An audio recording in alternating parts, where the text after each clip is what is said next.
Today we review WWE Money in the Bank from 2018. What happened yesterday?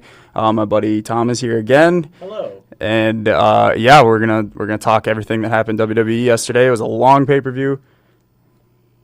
Now his mic is on. Hello. There he is. So me and Tom, we about to shock the system.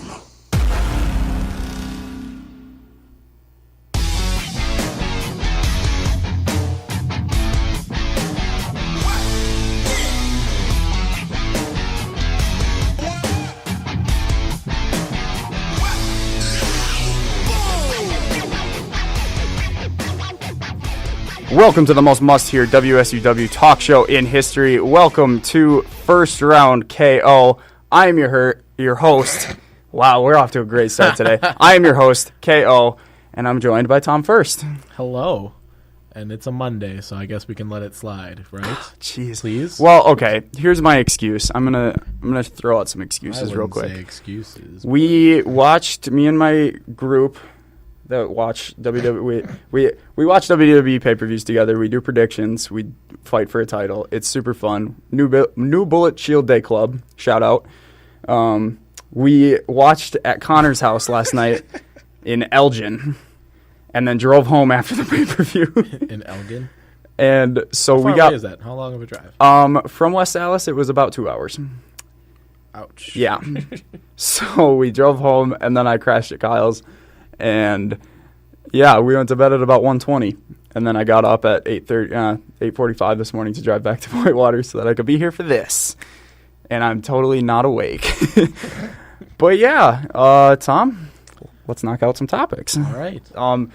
Topic singular, actually. We're only talking, I mean, a lot of World Cup stuff has been happening. But other than Ronaldo going off, which was great, but then my guy that I actually like, Messi, missed it. It's fine. It's only the first. Those basics. It's only the first round. Gotta nail those PKs. Hey, Tom, it's fine. It's just the first round. But other than that, the only thing that we have a lot to talk about: WWE Money in the Bank last night.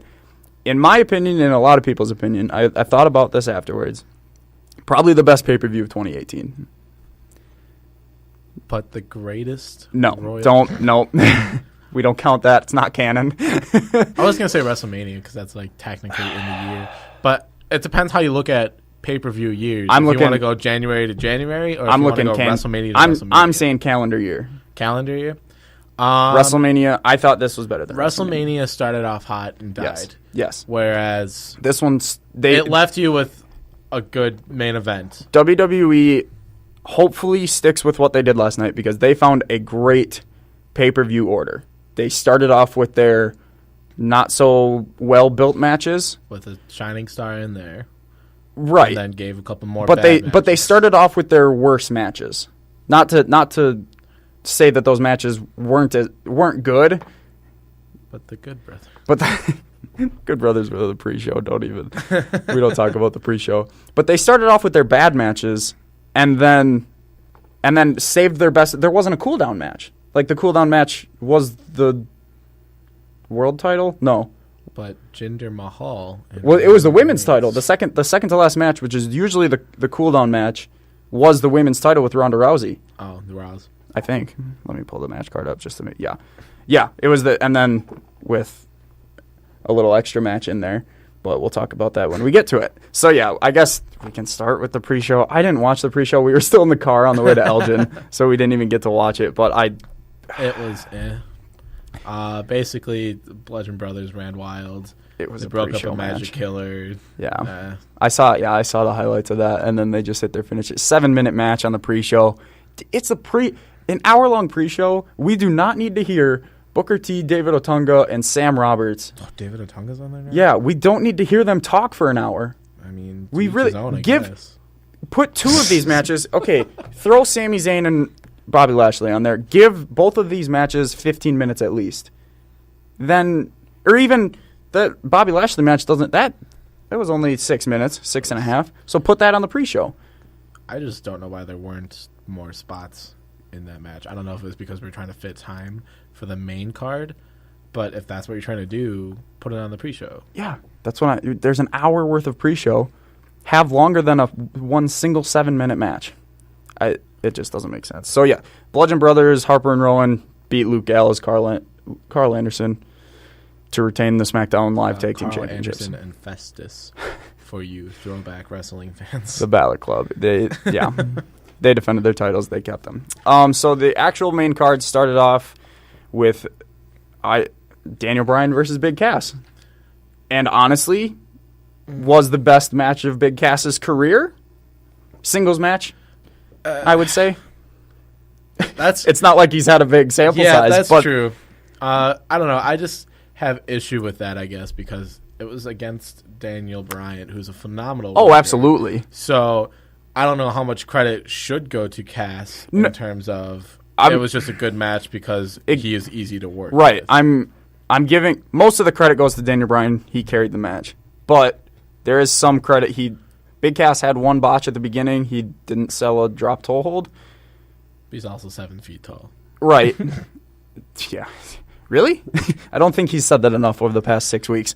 What are you talking about? More than that, 10 weeks now. Watch him actually be 6'12". I'm pretty sure he's 6'10". not actually. I think he's just tall now. I don't think he's 7 foot. I think he's just tall.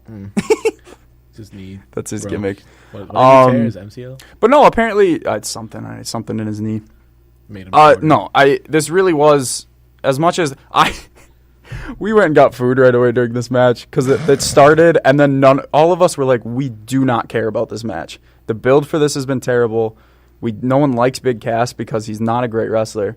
But I've read reviews and looking back at the parts that I actually did see, it was a decent match. What was the premise of this feud again? You're small, I'm big. Big Cass is tall and Daniel's small. Okay. That's really, and then from Daniel's side, I guess it was like, you're a bully and you've gone too far, so I'm going to make you tap. I'm getting tired of all these bullying. And Daniel apparently has a new finisher too. He doesn't just have the yes knee or whatever, and he doesn't just have the yes lock. He now has a heel lock or whatever, the heel hold.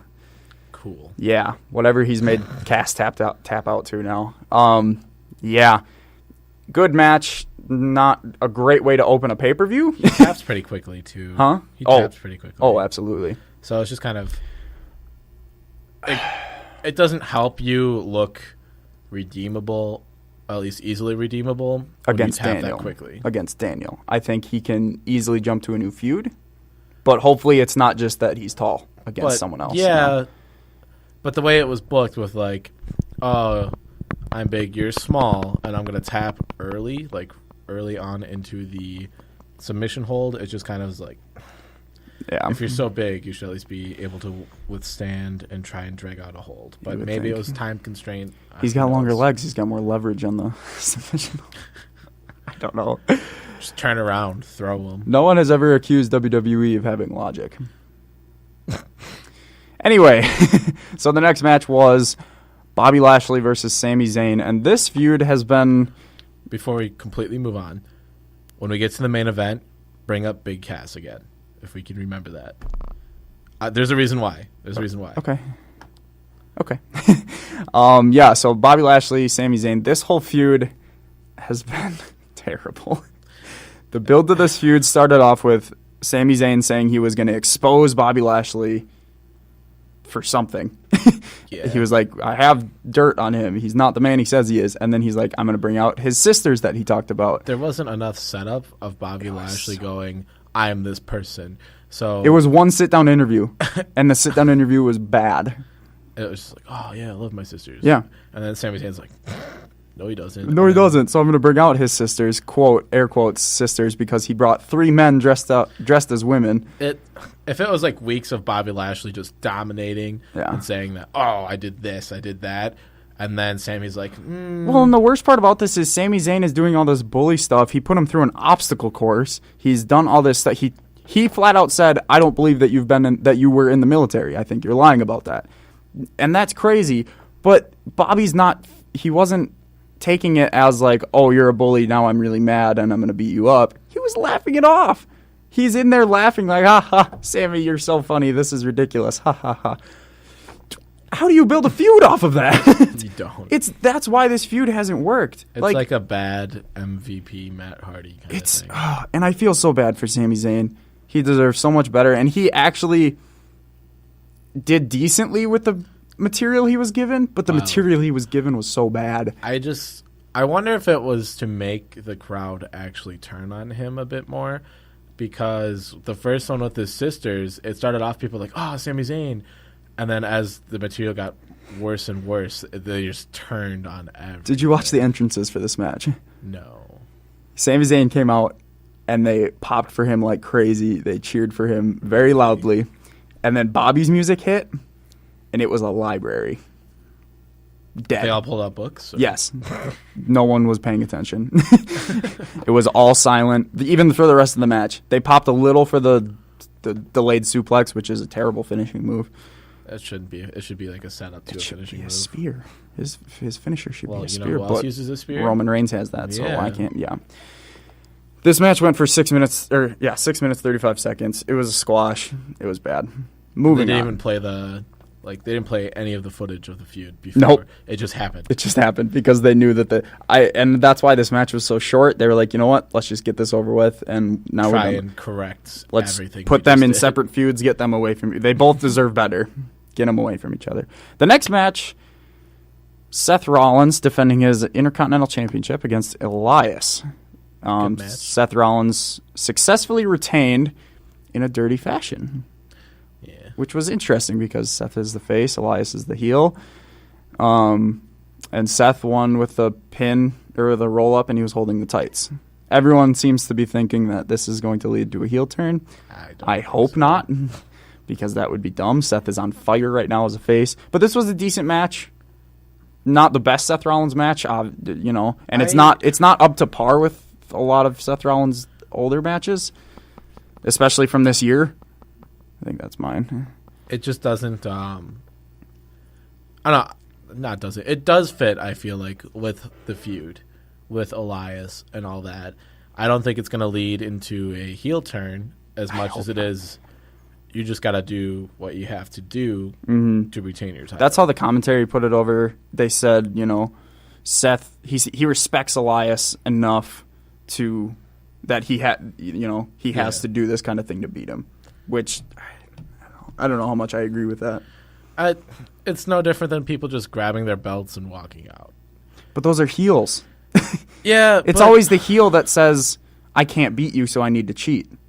A babyface usually is like, "I don't care if I need to. I'm going to beat you as a man. I'm going to beat you one-on-one." AJ Styles was the babyface of his match. But his character is that he has a temper. And that Shinsuke has been playing off of that and making him angry. Okay. So he's still... So that's... The reason that works is because Shinsuke's making him mad. Well, my thing now then is maybe this feud isn't completely over and then Elias gets the win next I time. hope.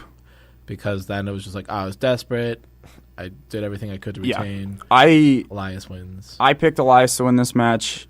I want Elias to have that belt only because, I think Seth deserves better. He has elevated the title and he's doing fantastic with it. But I think if he drops it, they can push him into the main event easily. Like he could go face Lesnar.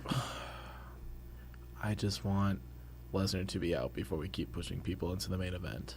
I think Seth can beat Lesnar though. I think they can book it right to where he beats Lesnar. Unless Dean returns and Roman comes out to help out. Yeah, why not? I don't see it. However, they both have grudges against Lesnar. True. I just want Lesnar out. I agree. I used to enjoy Lesnar, now I don't. And now it's just get him out, then push whoever you want in the main event, because now there's this sense of, ooh, like the title can actually change hands now. I can believe that this person can. And be in hey, the main look, event. it's on TV every week. There's rumors that he won't even be at SummerSlam. Why? Because apparently he wants to start his UFC stuff like right now. And he needs to enter the USADA drug testing pool for 6 months before he can fight. So just relinquish the title? Yep, I hope. And then have a big Honestly, I don't SummerSlam match. understand why they give him so much leeway. It's so Because after a while, if he came in, I can't say that on air. If he just came in, big attitude, and was like, I make you money. After a while, I'd be like, yeah, you made me enough money by, like, this is going to make me more money. Or at least 'cause do that people are with- going to see, like, your without merchandising the is going to go title. up I don't think his with merchandising. someone with the title. Right. Like, Seth Rollins with the Universal title, his merchandising would go up. Roman Reigns wouldn't, but, like, anyone else, Finn Balor, like, give it back to him. Finally. Apparently, Roman's merchandise isn't actually terrible. Well, yeah. 'cause Apparently, enough kids people are buy here. the wristbands and the vests and stuff. Kids. I mean, yeah, But but to Ron Milwaukee, the older people with Roman but Reigns what was stuff. John Cena? John Cena was for the kids. Yeah, but adults wear John Cena stuff.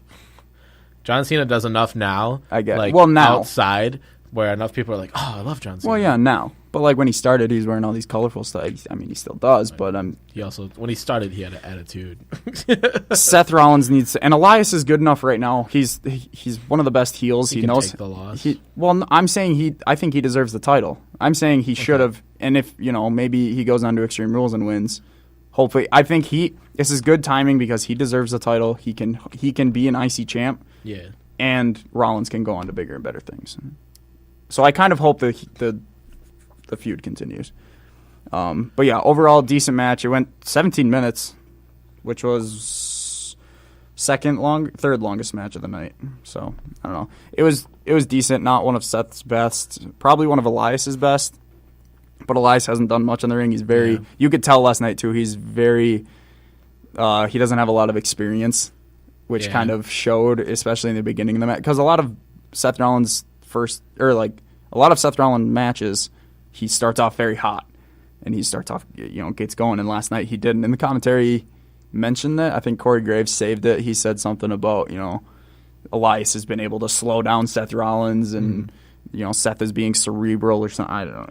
I don't know. You can almost use it in a way of, because he hasn't had as many matches, it's hard for someone to prepare for him because they're not sure what to prepare for. Yeah.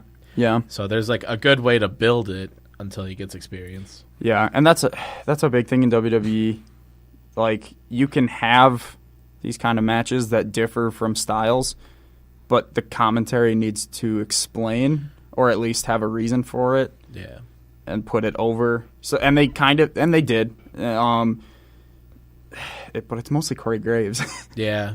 It is mostly Corey Graves. And I feel like it's him coming up with stuff on the spot, like Monster in the Bank. oh my goodness. Had me rolling. Even with Corey Graves, commentary, especially last night, is just new levels of terrible. Coachman is only there because he has the ESPN connection. Mm-hmm. Michael Cole Cole is there probably for tenure. Yeah, he really. To be fair, Michael Cole directs all commentary. So, like, SmackDown commentary, he kind of writes the script, the patterns for everything, and even NXT commentary, apparently, for Mauro Ranallo. Apparently he... Why doesn't he write like that for the main card? I think maybe he does, but then he does too much of his own... I don't know. I really don't know. But... I would never say that. But that's the... I mean, apparently he has a lot to do with all commentary in WWE, so I don't know why he's so bad. If he's so good at writing it, why can't he communicate it back to us? He's been doing it too long. I think we need to get rid of him. Fresh ideas. So the next match was the Women's Money in the Bank ladder match. Alexa Bliss. I am Confucian. Alexa Bliss outlasted Becky Lynch, Charlotte Flair, Ember Moon, Lana, Naomi, Natalya, and Sasha Banks. Alexa Bliss, the only heel in the match, as I pointed out. Didn't even pick her. I can't believe. No one picked her. No one picked Alexa. No one expected it. No one expected it. Because why would she get it? And I can't believe I didn't, because I've been saying since Wednesday that she's the only heel in the match. So, like, I'm mad at myself for that one. I just feel like a Natalya heel turn would have been great. It would have been. It would have been. It would have made what happened later much more meaningful, in my opinion. Yes, but it still makes sense, and we'll get to that. Yep. But yeah, and actually this match was pretty good. The movements and the women, you can tell that they aren't as experienced in these kind of matches because the movements were very slow and they were very precautious in a lot of their moves, which made it look bad. Yeah. But a lot of the spots were fantastic. Well, it's not like WWE was ever always like, oh, hey, you want experience? You actually want to do this? Oh, absolutely. Just kidding. Because WWE before was like, take off your clothes and we'll call it a match. Yeah, absolutely. So it's a good step, and I don't blame them for inexperience in any way. Like, the only people, like, Lita was one of, like, the four mother, I guess, for gender purposes. For mother for, like, women being in ladder matches. Absolutely. She got speared. Like, she did some crazy stuff, and I think without Lita, this kind of stuff would not be happening right now. I disagree. You think so? Yeah. I think just right now, WWE is just making everything happen. I think they'd like, be pushing more women main events and not so much women extreme matches. If you look over the past 2 years, though, there's been a lot of women's firsts. True. There's been the first Money in the Bank and second and third now. But then there was the first Hell in a Cell match.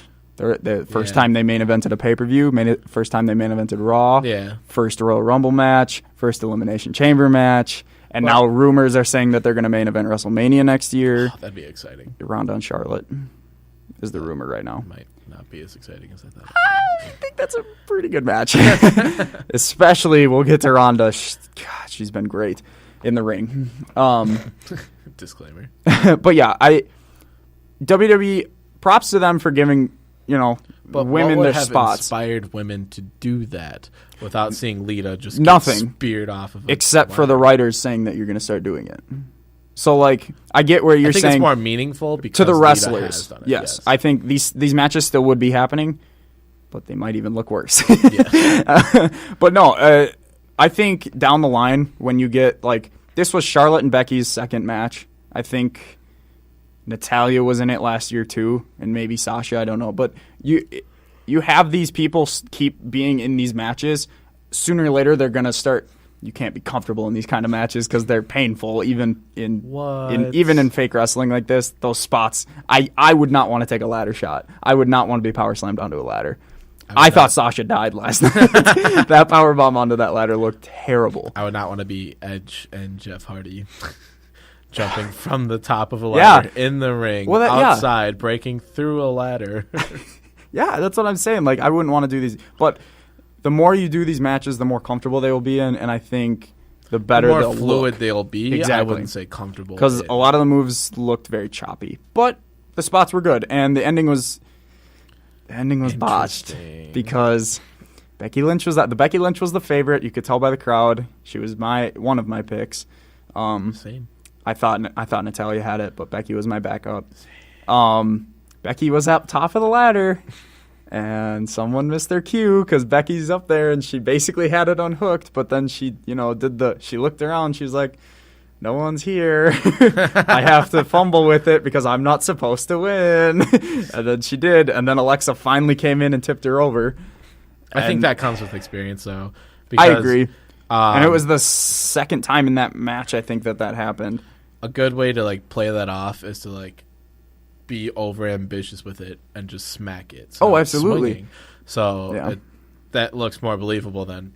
Especially, if you're not supposed to win it, before you're even fully up there, just smack it and have it But in a dramatic fashion, you're reaching for it, not you're gonna intentionally just. Let's play tetherball with Money in the Bank. No, but reach up for it and hit it so that it's swinging, so that it makes it more difficult. I don't know. It buys you time too, because there's no reason. And then maybe even in that, an experienced wrestler would be like, "Oh no, I slipped off the ladder," that kind of stuff. It just with more experience, fluid with experience, because it did happen twice, and I'm trying to think of who was late the first time, because Naomi was up there and all of us, she was up there for a long time by herself, and we were all like, are they really going to have Naomi win this? What? We didn't think she was going to win the Battle Royal, so we were like, oh, is Naomi? But then someone ran. I think I might have been Alexa. She might have been late on two of them. I don't know. Clearly it didn't. But other than that, if you take away how choppy it looked, it was the spots were good. It was a well-booked match The ending was really well booked, not well executed, but I like it. And it was a shock factor, and it was a good shock factor. It wasn't like someone we didn't want to win. It was a good shock factor. Yeah. And then thinking about where it goes from here. Well, exactly, because my thinking going into this pay-per-view was Natalya wins, and then she interferes in the women's match. And then Alexa won. And I was like, oh, well, she's not going to interfere. Because I forgot that she feuded with Nia forever. We'll get into it a little later. Well, because, and then my thinking was, okay, well, what are they going to do with the Ronda match now? Because now they have to do something one-on-one. Mm-hmm. But, we'll get into it when we get into that match, I guess. Yeah. But I was okay knowing that she won it. I was like, all right, cool. She can loom this over, like, the head. Maybe this is, like, how you bring down, like, Ronda Rousey later on, something like that. She would have been so good with the briefcase. Mm-hmm. She's such a good heel. She would have been great. She would have been she would have been great. But yeah, overall fantastic match. I mean, she is great. We didn't talk about that yet. She is great. Yeah, Alexa is fantastic. She is great with the briefcase. Yeah. Yeah. Yeah, she will be she great didn't with use it. Yeah. 18 minutes 30 seconds. Great match. It should have been the first Money in the Bank women's match because last year's was not good, especially the ending. And we'll get into that later. The next match was basically a cool-down match, but it was also the main event.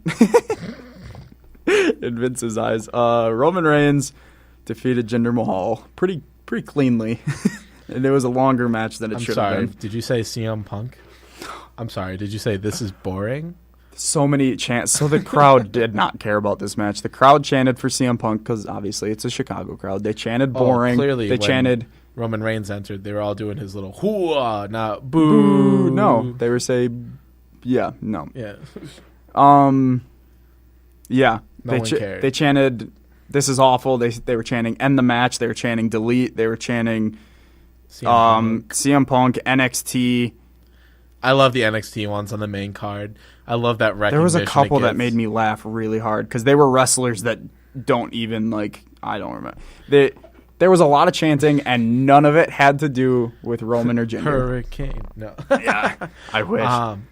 Again, I didn't care about this match because I don't like either of those wrestlers. That feud has been bad. But I was still disappointed that Jinder lost. Me too, because I felt like they were gonna. Well, they still can. I think they're gonna further the feud at least to Extreme Rules. And it was a 15-minute match. Oh, I'm sure Roman Reigns will be so happy that they're continuing the feud and not putting him in the main event. Oh, he will be in the main event come SummerSlam. Don't you worry. No, I'm worried about that too. Oh, me too. No, this match should not have been 15 minutes. It should have been under 5 at the least. It should have been Lesnar Goldberg. You can pick any one of their matches. It should have been something like that, where it's just a lot of big moves, a lot of right out of the gate, just Superman punch, and then maybe a Colossus, and then a couple spears or something, and then he rolls out or something, and just a lot of big moves, a lot of near falls, quickly. Keep it fast. Keep it fast. You can still do the wheelchair spot. That's fine. That can play into it because the wheelchair spot was actually pretty funny. Mm-hmm. It was entertaining, but the crowd didn't care. Yeah, it should not have been 15 minutes. These two... I just don't know. These two can't carry a match. So, I just don't know how much more, the crowd has to be uninterested for Vince to be maybe this shouldn't be our guy. Every time. Even against Joe. Joe is fantastic. And they still didn't care about that match. People walked out. People left during that main event. I was going to leave. I told everyone, I said, if this main event's the pay-per-view, I'm not watching it. Yep. It's just... Joe's a good wrestler, and it was proved in his Money in the Bank match. So, or in the main event Money in the Bank match, I guess. Joe can pull off moves, but just not with Roman Reigns. The only time Roman, and I respect him as an in-ring worker. I respect him as a wrestler. But the only time he has good matches are when he's with good wrestlers. Another thing that upsets me with Roman is that he genuinely has this chip in his shoulder about why am I not the main event? Why don't they like me? It's that's not the attitude you need to have. You need to think, how can I rework myself so they do like me? How can I work on myself as a wrestler so I can perform better in the ring? Yeah. Stuff like that, not they just don't appreciate me, they don't appreciate good wrestling. This attitude needs to stop. Yeah, it's the character.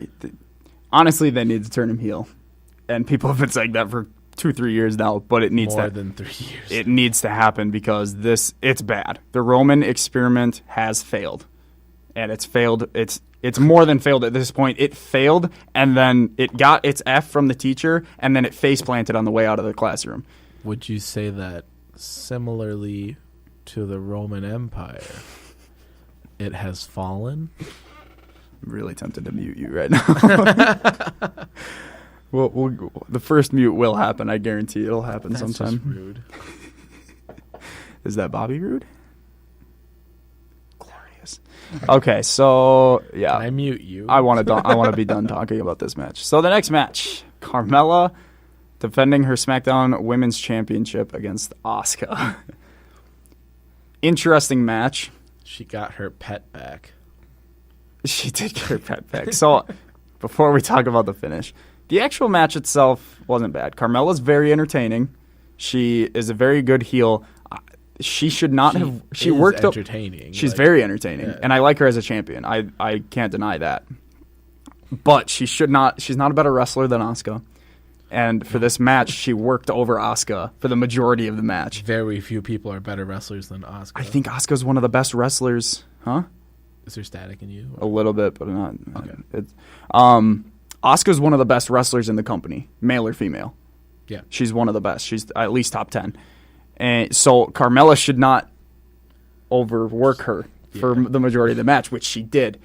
That's not a good strategy, especially when you shouldn't have the heel overwork the babyface only to have the heel win by distraction. That doesn't make any sense because the heel's about to win without the distraction.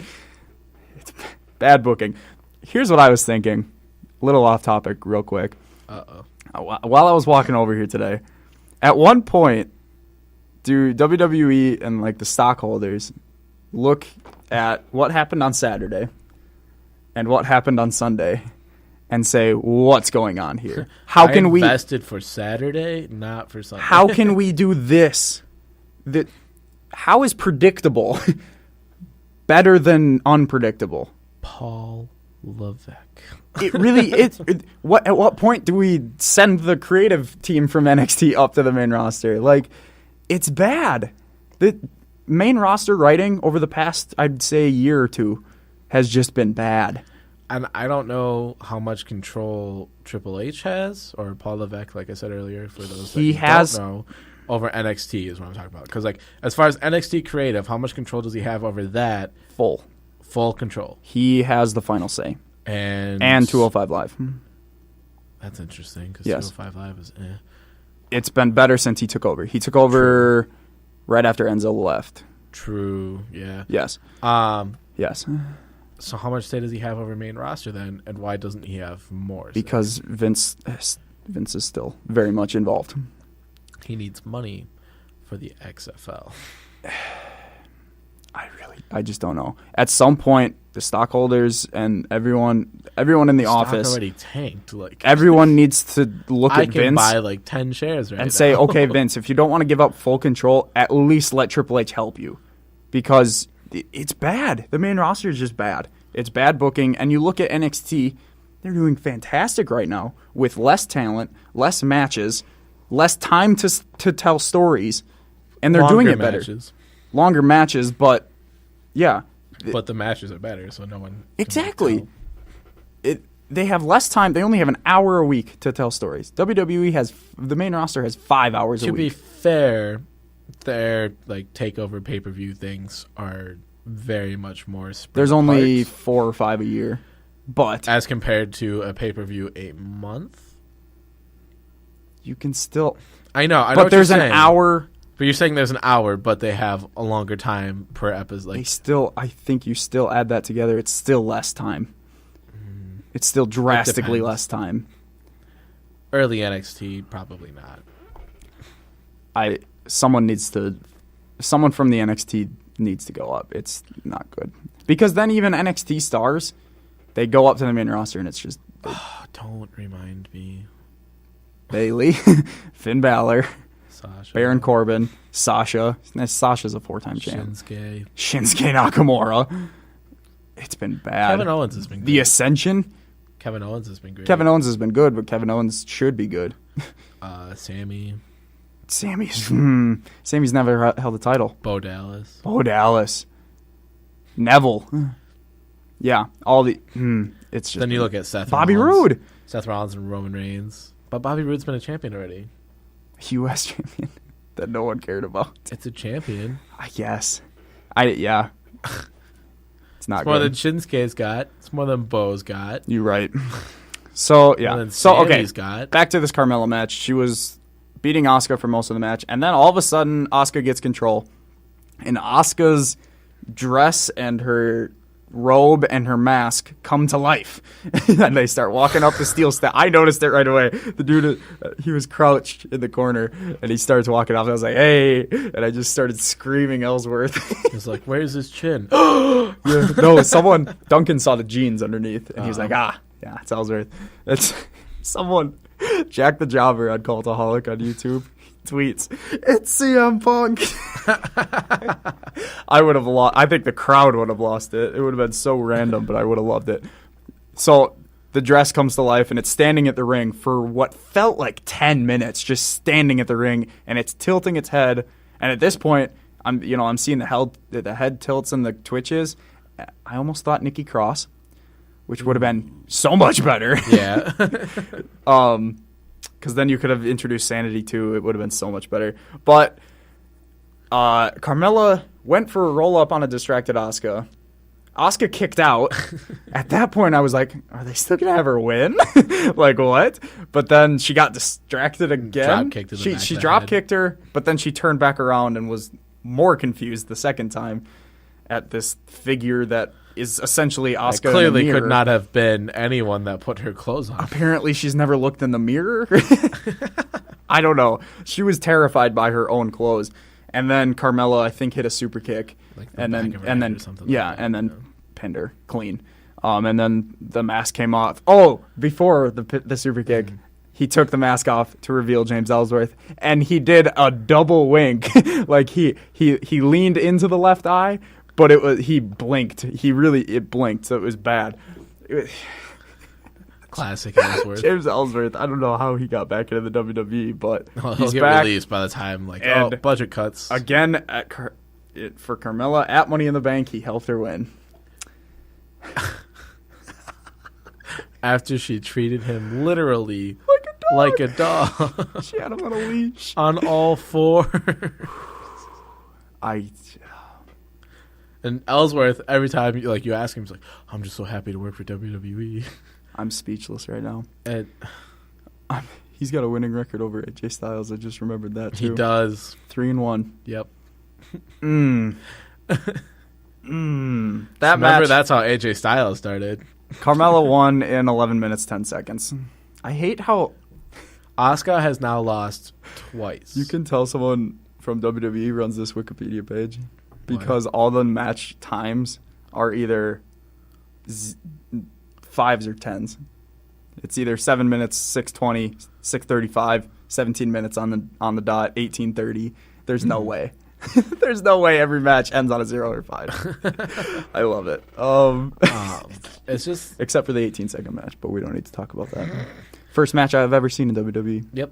My thing with Asuka is even though it was a quote-unquote dirty win, it's still another loss Yep. after multiple years She's of lost, just dominance. I want to say 3 matches now. It's bad. Yeah.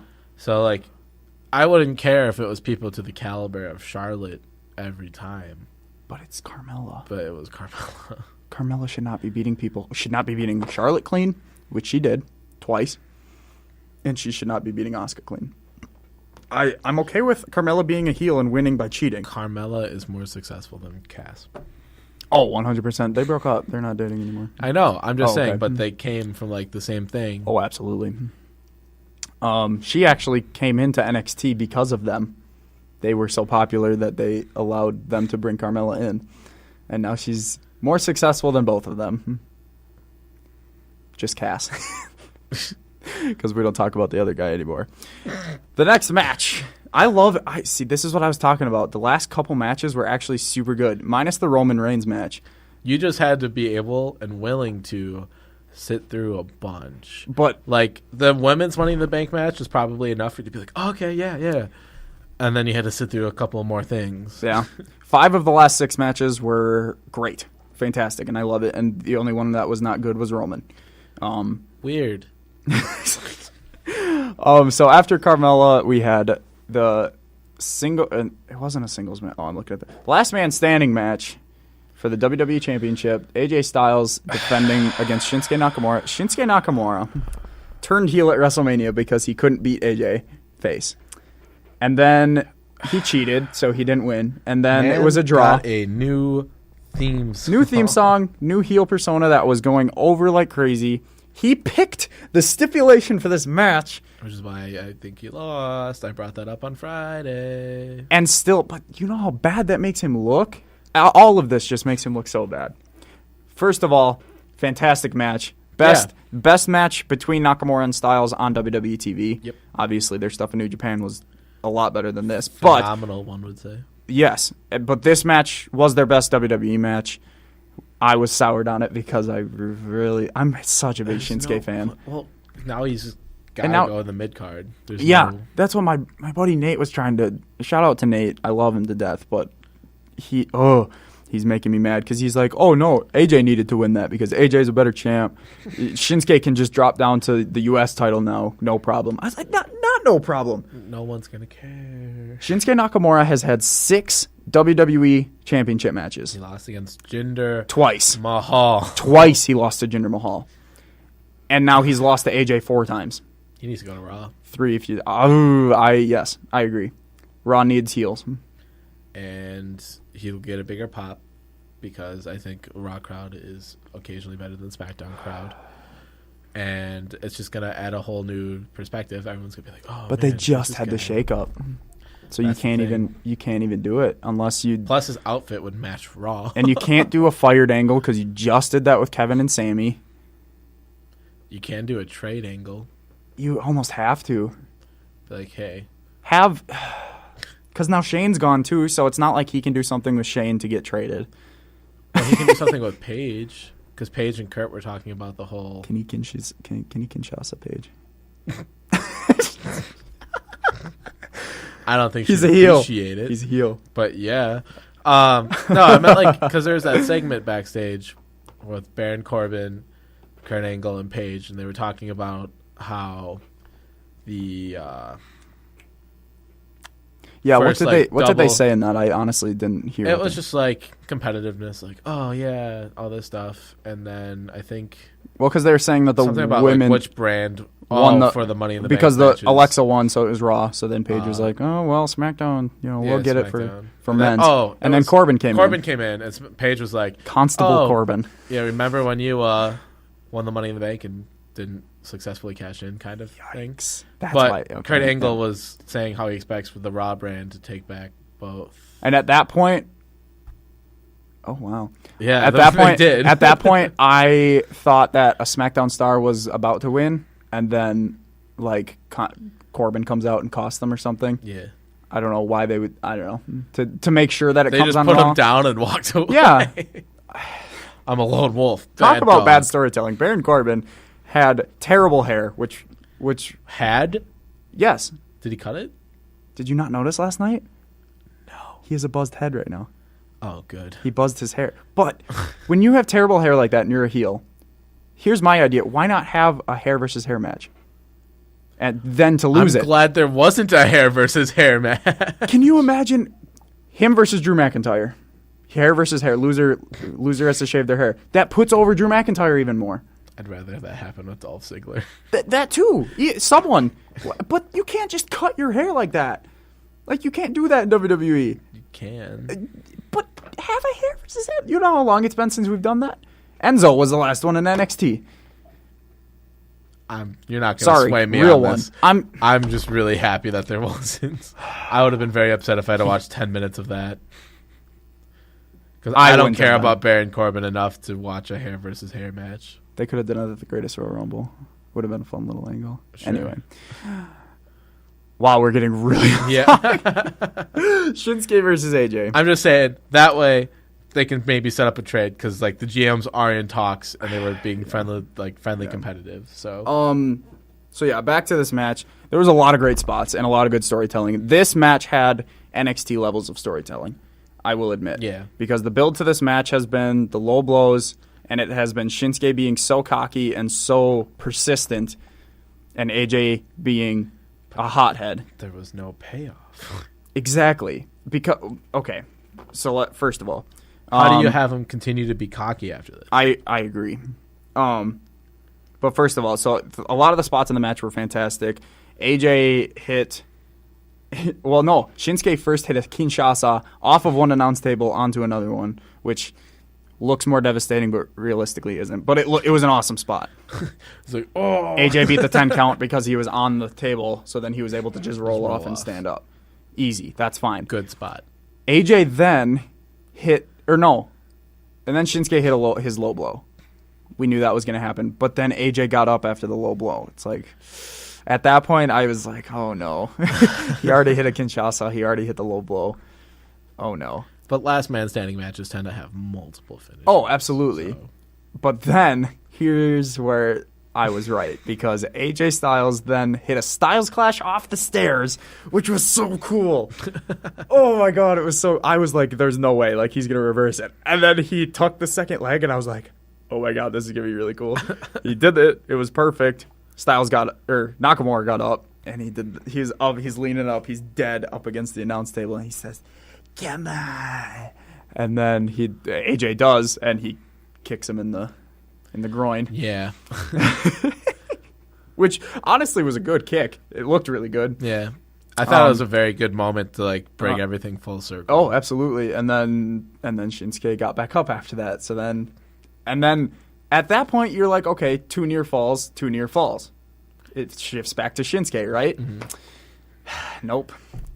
One phenomenal forearm through the table, and it looked brutal. It looked fantastic. Phenomenal forearm to Shinsuke through the table, and he didn't answer the 10. Mm-hmm. They were both down. I think AJ got up at 7 or something, and then Shinsuke didn't even and they didn't even make it close. Like he was just down, and then he was down for a while after the match. Like at least have him try maybe to make him look strong, but he was just out. I think that was that way of like ending the feud once and for all kind of thing. I hope so, but at the same time, I really wanted him to have the WWE. He deserves the championship. I don't want to see him versus Jeff Hardy. I really don't either. I don't think that'll be a good match. He just squashed Jeff Hardy on SmackDown last week. Yeah. Although it will be good for the U.S. title. It would be really good for the title. He'd have to work hard, like really hard. Which he does. Shinsuke's a hard worker. But they would need someone that he can work well together with, like he did with AJ. Because with Jinder, it was like... And I'm struggling... You know what I just thought of, actually? Xavier Woods. Shinsuke Nakamura defending his championship at SummerSlam against Daniel Bryan. There you go. Oh, no, that would have been so much more... Can you imagine, though, real quick, fantasy booking? Uh-oh. If Shinsuke would have won the title here, rematch clause at Extreme Rules, he retains it. And so he's champion going into SummerSlam. Daniel Bryan's the new number 1 contender. Miz wins the Money in the Bank. Daniel beats Shinsuke at SummerSlam. And then Miz cashes in on Daniel. And then Miz is a main event champion again. Call me up, WWE. I will write for you. But overall, no. It's like miraculously somehow worse than what they were doing. It's like, wow, you sounded really good on radio. You had really good ideas. This was the longest match of the night. It should have been the main event. I don't mind that the ladder match was, but I think, although took away the magic of, oh, maybe someone's gonna cash in. Yeah, exactly. Which I think you need. But it's fine. It was the longest match, 31-15. Maybe if there was a Universal Championship to be up for grabs after that match. Brock Lesnar is so bad for WWE right now. He's doing more damage than he is good. But yes, this was a fantastic match. I'm going to go back and rewatch it so that I'm not swayed by my pick. Yeah, great match. So next was the marquee matchup. They were on the face. They were on, not the poster, but they were on like the network advertising for it. It was Ronda Rousey versus Nia Jax, the Raw Women's Champion, for the championship. Great match. Ronda, this was only her second televised match, third match overall. Or maybe fourth. She might have had 2 house show matches. I'm not sure, but she has proved in both of these matches that she can wrestle. So make her wrestle every week? Yes, I agree. She needs to wrestle every week at this point. She's done in-ring spots.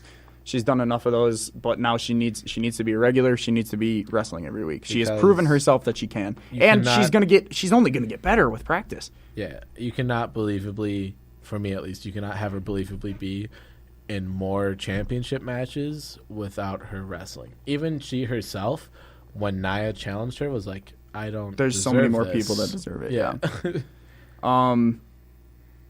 Yeah. But other than that, this was actually a decent match. The story of the match was Ronda's going to make you tap because you can't.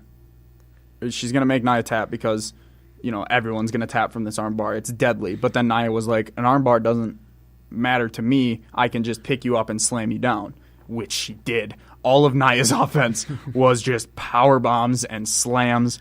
As it should be. It was actually really good booking for Nia Jax.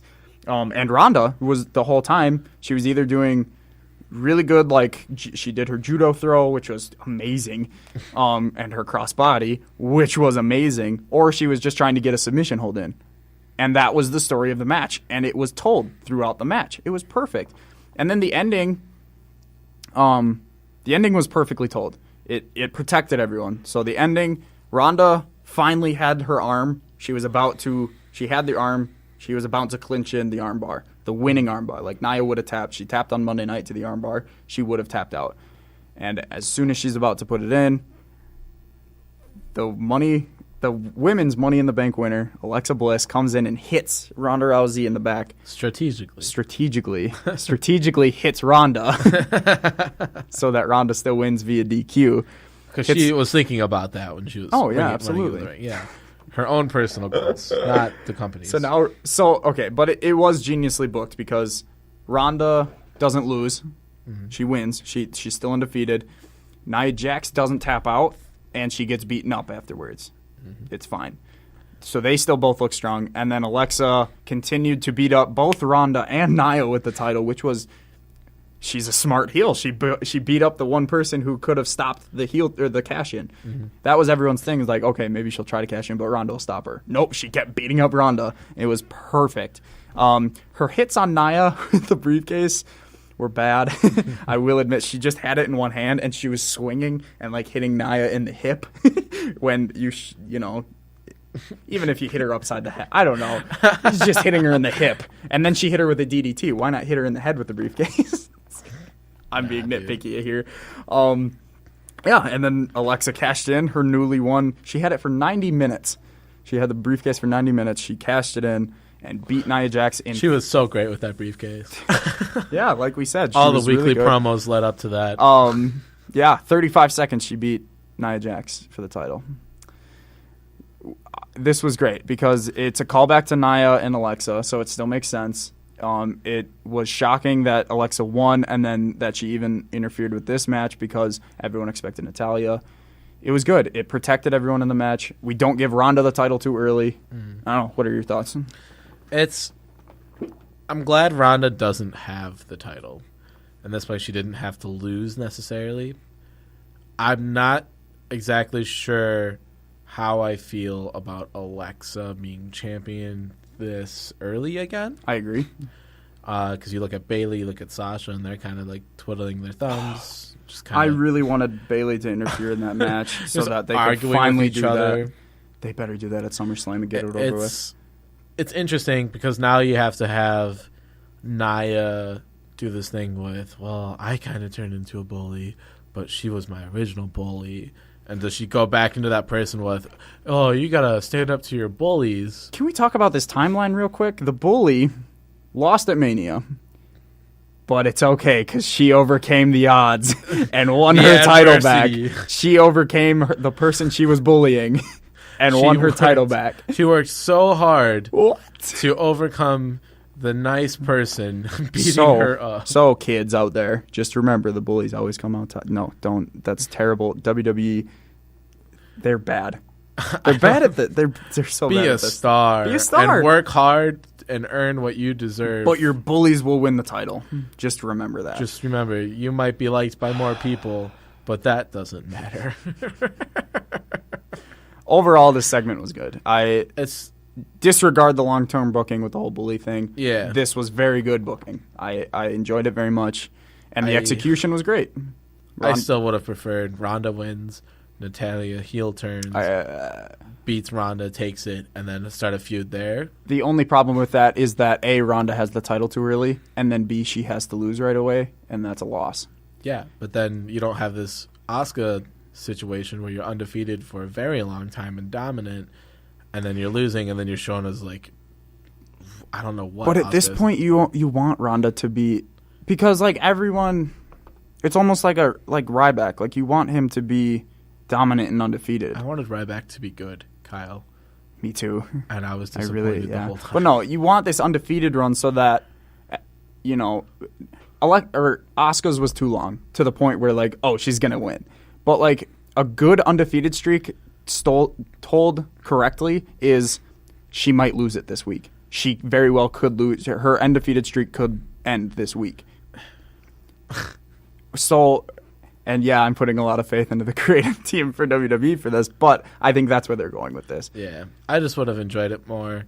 Hey, I did it. Maybe Boom, Charlotte you lost it. Get rid of this whole Brock Lesnar fear that people have with Ronda Rousey. Maybe Charlotte ends 2 undefeated streaks at WrestleMania. Stop.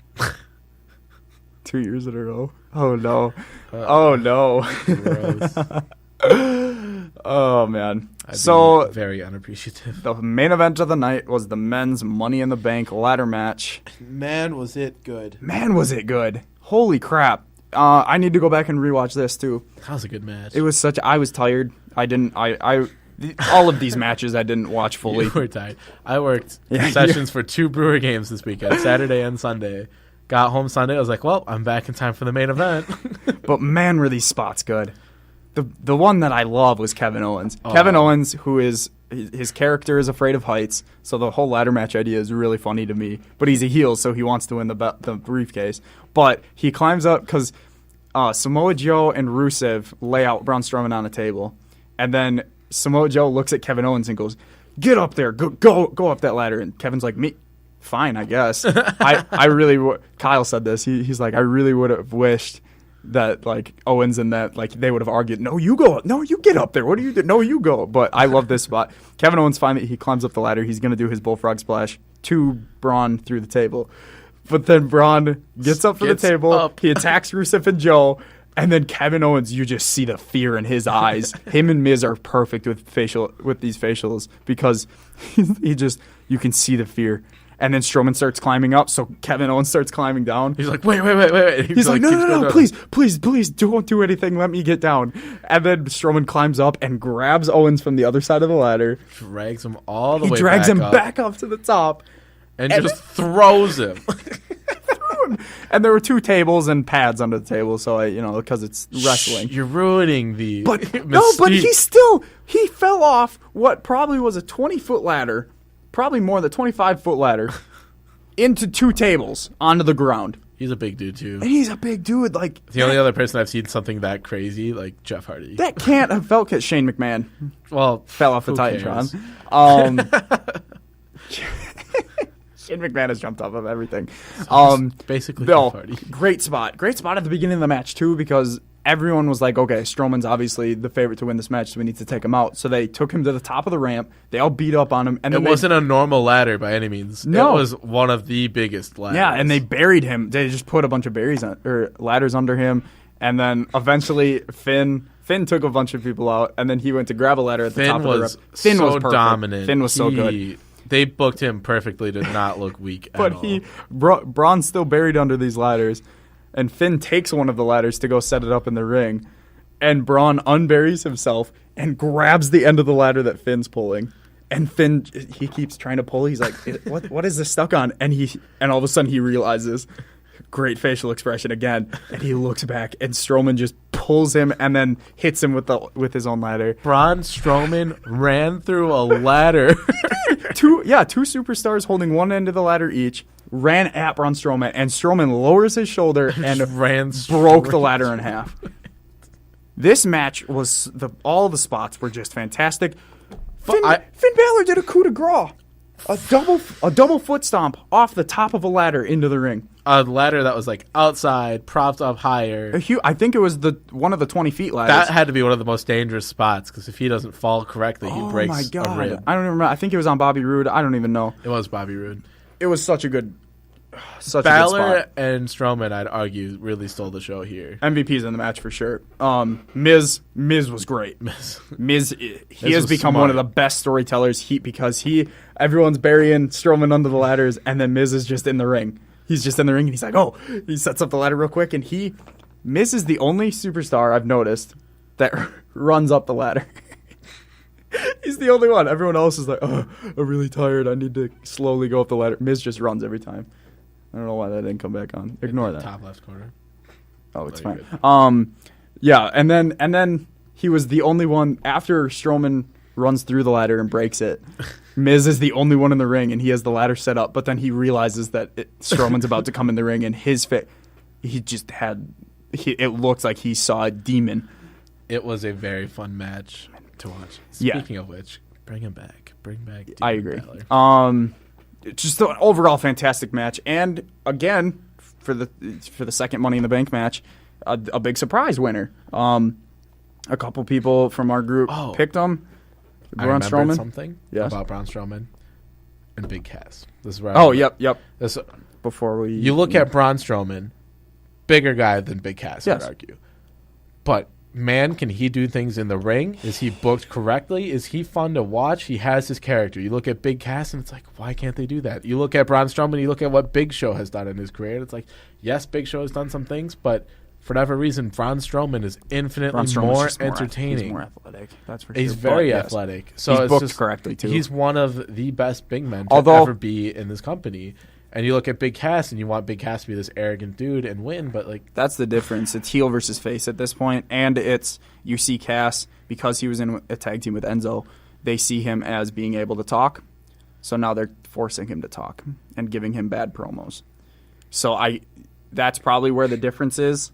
It's booking. It's really it comes down to creative. It's just crazy to me how drastically different the big men can get treated. So here's my question. Braun Strowman won this Money in the Bank match. Dominantly. Are they booking him too strongly? Not for Brock Lesnar. I disagree. I think they're booking Braun way too strong. Because on Raw, he got 4 finishers and kicked out. And now in this match, he basically got 7 finishers and were buried under 10 ladders.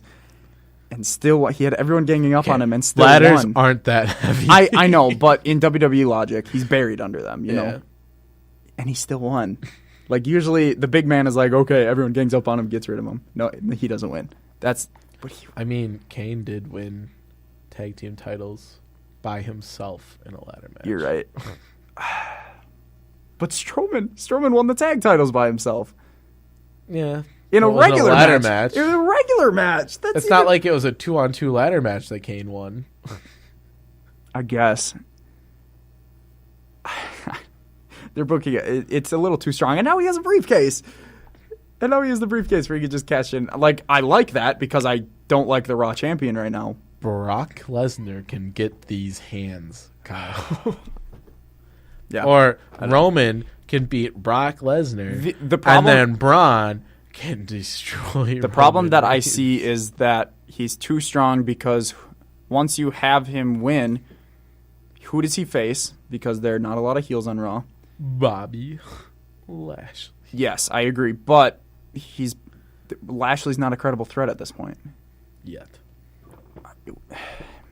There's no one on Raw that's a credible threat because he just beat the top 5 or the top 4 people on Raw. I mean, yes and no, because they're all beating each other too. It was I guess all 5 of them literally against Braun. I feel like it's a different story, but they all have a different goal in mind. Seth is the only credible threat. How? Just because he's Seth Rollins, and the way they've booked him, he's smart in the ring and he's durable. So like He's got Okay. stamina. So, like, I don't know. Maybe. We'll I see. don't know. We'll see how it That's- goes. So I apologize if you don't like wrestling. So you're probably not listening at this point. Yeah. But I What happened to the apologize. Raw tag titles, by the way. No match because apparently they announced number one contenders, but they didn't say that the match was going to be on Money in the Bank, so it wasn't. How So do we it'll- fit this in the card? Did We don't. ever say? No. Okay. Okay, well then we'll just forget it. We'll do it tonight. Oh, if they do a Hardy compound match with the B team, But the B team. come on, they're the number one contenders. Come Love on, the B team. I think that'd be entertaining. I think Kyle said that yesterday. Yeah. Woken B team. I'm looking at their. So yeah, I don't know, but yeah, there's not a pay per view for another month, so don't worry, we won't be talking wrestling for a while. There'll be 3 of these. The rest of it, yeah, the rest of these shows will be for a month now. It'll be Talking a lot about of how Mexico actual beating sports. Germany isn't a lot that of big of a deal yes. because Mexico's a durable threat I and will- it's a different style of football, and Germany is a considerably younger team than the last World Cup. We will There, dig I said it. We will dig into the World Cup. I'll probably talk about it a lot on Wednesday. My one last thing for the day. NXT was fantastic. Everyone keeps saying it. There has not been a bad NXT takeover yet, and it continues this weekend. All the matches were predictable. All of us, we do picks for NXT too. All of us picked the same exact things, and we were all correct in every match. But they were still fantastic matches. Yeah, predictability doesn't ruin anything. Predictability means you just follow the momentum of what's written because you're that involved. It's not about But what's Vince- happening backstage anymore because that's not the goal of NXT. It's the difference between Vince and Triple H.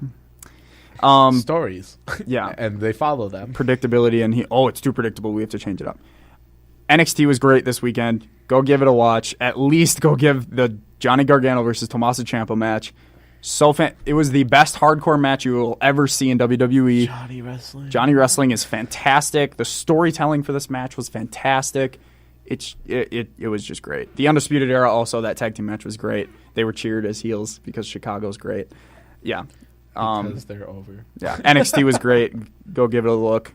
Tom, one last thing. Kind of said it with the whole Germany thing. First round. Anne-Marie messaged me and was like, we picked Germany to win the World Cup. Can we change? I was like, calm down. First round. 2 vastly They could different still get styles of in. football. They could still get, yeah. It's 1-0. Yeah. It's not like it was a blowout. Everyone's Right. treating this like it was a blowout. It was 1-0. A blowout is what Russia did to Saudi Arabia. True. So it's just perspective, all right? There's many other teams. Mexico's our greatest threat in this division too. So it's just move on. There's more 90 minutes of football to be played. Yeah. The round thing must go into the square thing. Yeah. So, thanks for listening, everyone. My show is Monday, Wednesday, Friday from noon to 1. I will record every show and make them available to listen via podcast on not SoundCloud anymore. I'm changing platforms to YouTube. I have a new YouTube channel. I will be putting all the old episodes up and every day I will continue to put What's these. the channel called? It's called First Round KO. FUERST? No, spelled correctly. Actually, my last thing is thank you everyone for listening to FUERST First Round TKO Episode 2. Episode 2. Yeah, just look up First Round KO on YouTube. Later today, the episode will go out live, and I will share out the link for everything. Yeah. Just remember, you miss 100% of the shots you don't take. So go shoot your shot. I will see you guys on Wednesday. And this. Make me feel this again. Things are getting eerie like the lake that's down in Michigan. Had a good year, kinda tired, where the Michelin. At the finish line, go get the checkered flag. Take a couple more shots, that's extended mag. I don't mean to brag, you smell this in the bag. I pull up solo at the function, I'm a tennis stag. Stone cold bachelor, acid rapping chancellor. Couple years an amateur, but never had a chance where